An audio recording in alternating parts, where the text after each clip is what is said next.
this gathering today and events all throughout the nation have shown us what incredible times we live in.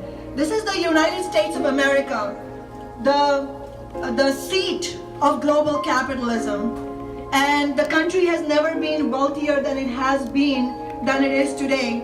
And yet, we have unprecedented levels of inequality, poverty, social oppressions, and at the same time, we have something almost magical happening in this country, which is a growing interest in socialist ideas and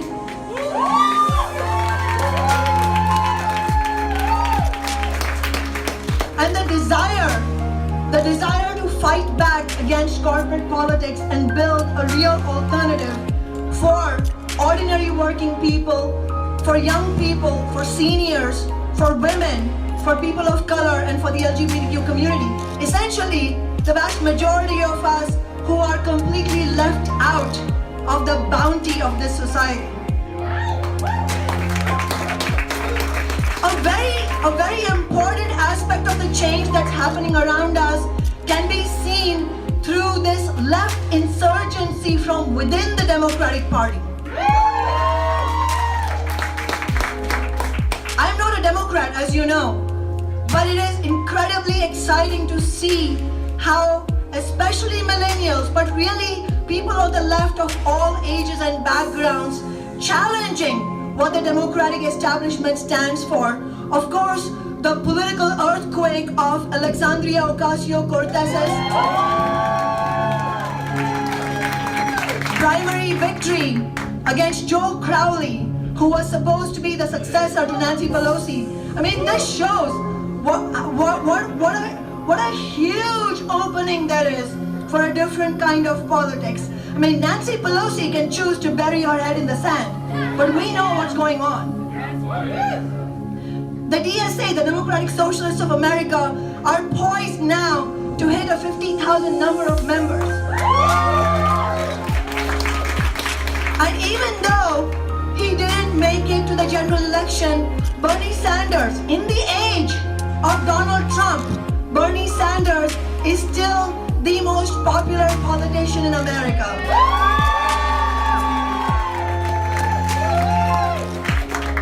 And of course, the US society is getting more polarized by the day. Obviously, through the election of Donald Trump, we do see the current of the right wing that exists in society being emboldened. We're seeing, today there was a Patriots prayer action at City Hall.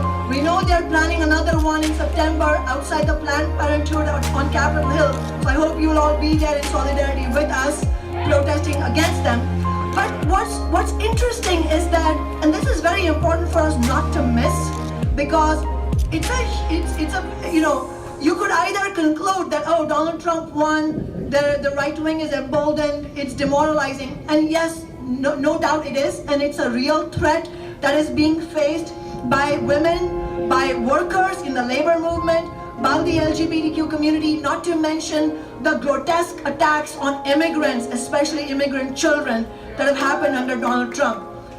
But at the same time, what we're seeing is that society as a whole, as represented not by the billionaires, but by ordinary working people on the ground, is moving leftward, not rightward.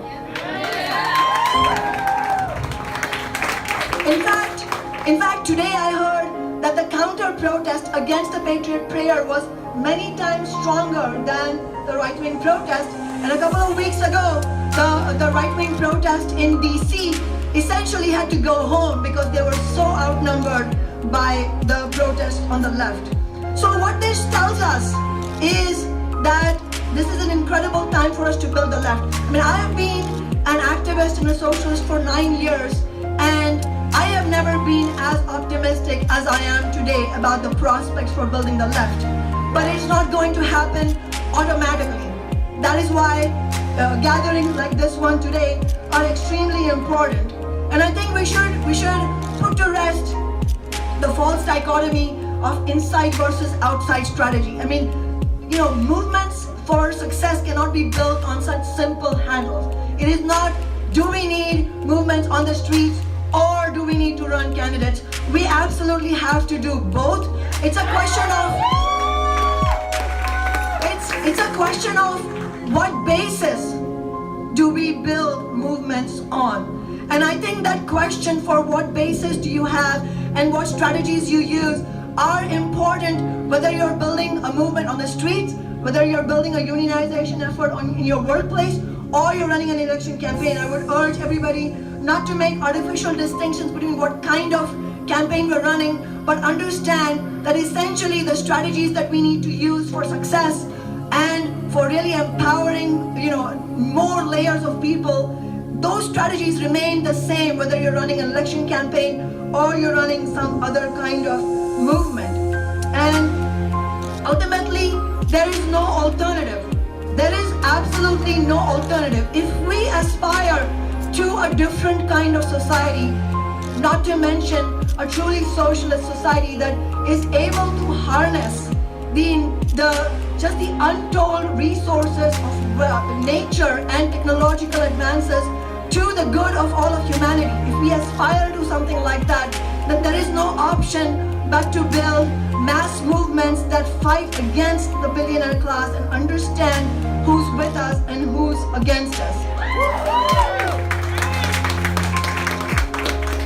And that is why I think one of the main messages of our collective effort has to be, what is that strategy? Whether we're running an election campaign or we're running a movement, say, for Medicare for all, which may not involve elected office candidates, what is the strategy we use?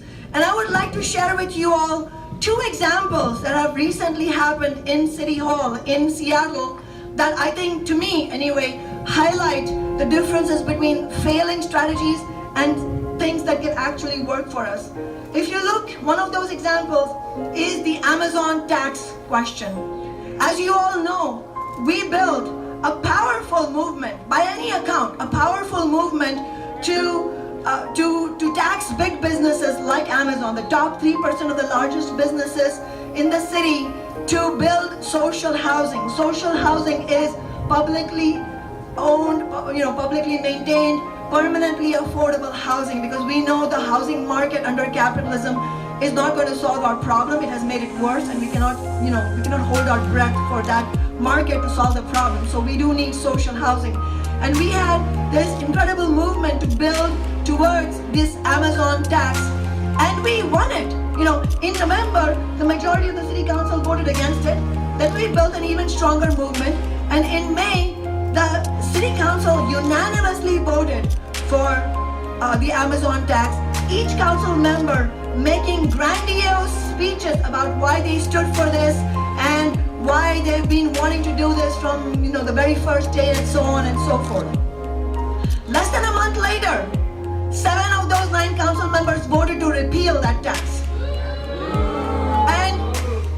And yesterday or the day before, we heard from the news that public records search has shown that the mayor and 8 council members, there are 9 council members on the council, so 8, that's all council members minus me, had private conversations about repealing the tax.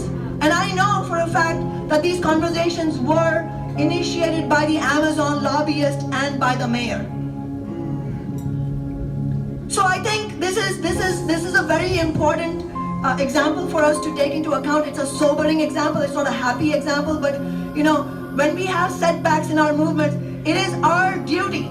It is our moral and political duty to learn lessons from our setbacks. And the lesson from this setback, I think, is that no matter how genuine a politician might be, it is imperative for the movement not to put faith in those politicians, however well-meaning they might be, who in turn put their faith in the corporate politics, insider politics.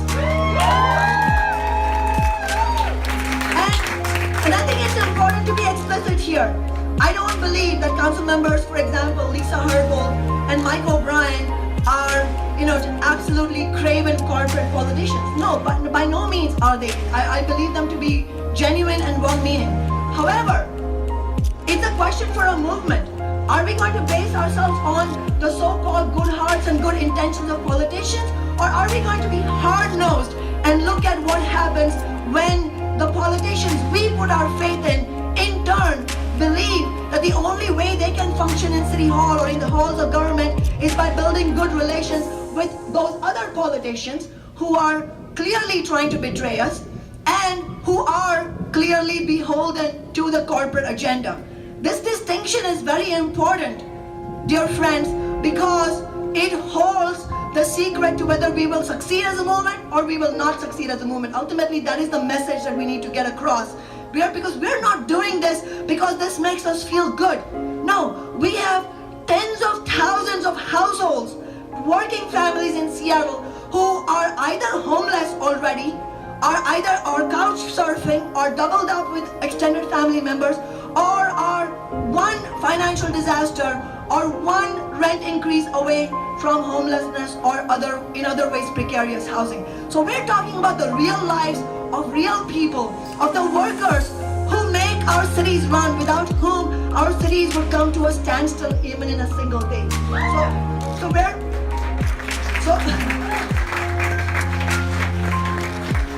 So ultimately, I believe that if we don't clarify these things for ourselves, it is not going to work.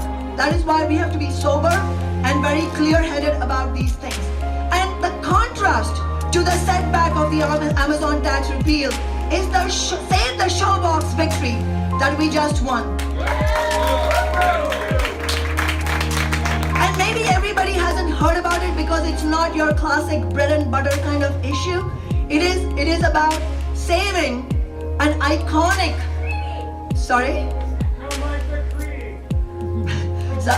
this is about saving cultural spaces and artistic spaces in a city that is very quickly becoming a playground for the wealthy.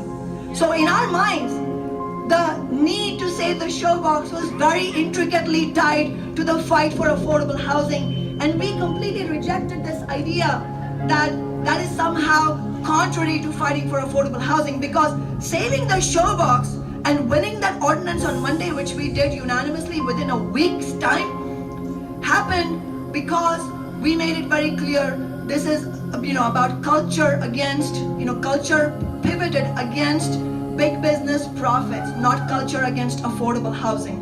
Culture against real estate corporations, not culture against affordable housing. And the reason I mentioned the showbox is not just because it was a recent victory, but because the reason it won was that a very important reason it won was because the people who were engaged in the movement, and I'm not talking about myself, the people who were engaged in the movement did not allow themselves to be misled by activist leaders who said, you need cozy relations with Mayor Durkin. You need to not piss off this or that council member when you come to City Hall. Ask nicely. Don't make a ruckus. Don't demand. Just say it nicely. None of the activists in the Save the Showbox struggle were buying into this, excuse me for the word, bullshit.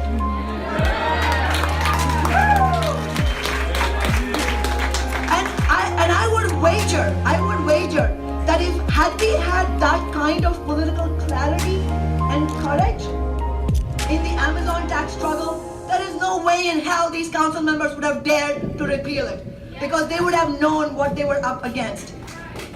So I would hope that we, going forward, our movements derive this kind of clarity. When there were council members who said, why did you expect big business to fight this hard against us? Are you fucking kidding me?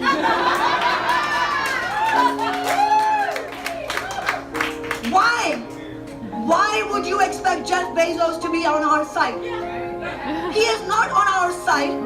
It is set up as an adversarial struggle, not because I like to make it or some other socialist likes to make it. This is class struggle.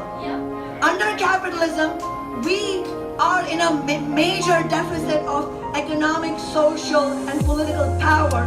So we do need to build our power. And we do expect the billionaires to not be on our side and to fight viciously against us. And so if we are the way, we have to be clear that yes, that's the way it is. It is us versus them. And do not let anybody tell you it is not us versus them. It is absolutely us versus them.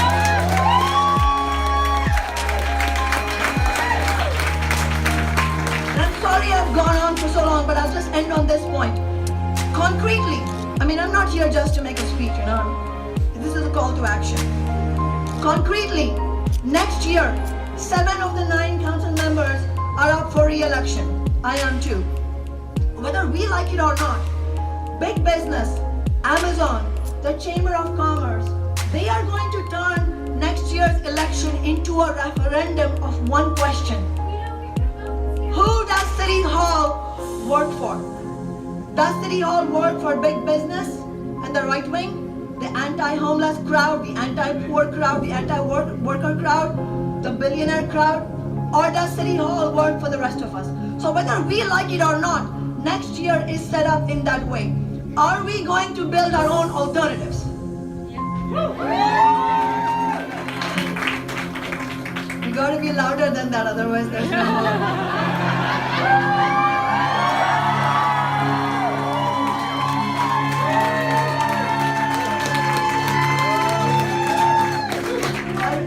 I really appreciate that.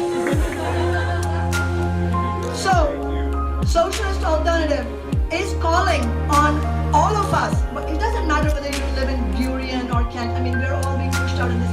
We are facing regional problems. The problems that we face in Seattle are being faced by working people in every region. And we want to win victories everywhere. And so let's not be sectarian between one city and another. Let's win victories everywhere.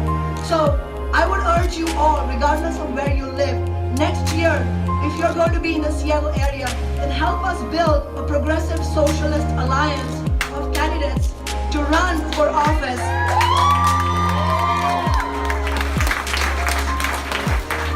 On the basis that we have been able to not only run for office once, but we ran for office twice, we won the election, and we have won a number of victories. But the way we have won it is by using our elected position and our campaigns in unambiguous and unapologetic service of ordinary people. And I really appreciate that the Sarah Smith campaign is running along those lines where they have said no to corporate money.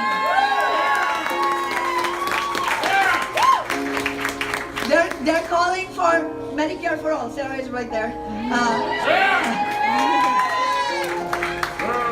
Medicare for all, abolish ICE. I would also, if I were you, I would also really highlight in the campaign the need to tax big business, the need to tax the super wealthy, the need to close all the corporate tax loopholes. And it is really striking that Sarah Smith's opponent, Adam Smith, is so thoroughly corporatized. His corporate PAC money is stunning. And I have to say, I find it deeply unfortunate that Congresswoman Pramila Jayapal chose to endorse Adam Smith and not Sarah Smith.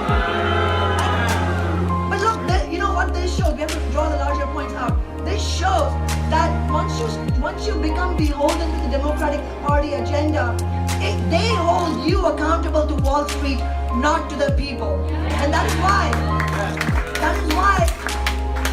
we in Socialist Alternative believe it is so important to build independent politics. It is not a fetish. It is based on a study that when you become part of the Democratic Party, the establishment will try to hold you accountable, and if not, they will isolate you and try to put you down. It is not a test of moral purity. You don't get elected and say, I'm going to be pure but completely ineffective. That is not the way to do it. You have to base yourself in some kind of strength. So if you are, morally and politically upright enough to reject the establishment agenda, then you have to base yourself in another kind of power. And that is the power from below. So the social forces, there are various social forces under capitalism. There's the billionaire class and Wall Street, and there's ordinary people out here. Which social forces you base yourself in and your party bases themselves in determines what you end up doing. So let's make sure we use not only Sarah Smith's campaign, but all our campaigns next year with the Progressive Socialist Alliance to really demonstrate through action that it is possible to build a politics and an organizational agenda that is completely answerable to the people at the bottom, the immigrants, workers, and everybody else who is marginalized and oppressed under our society, and not for the billionaire class.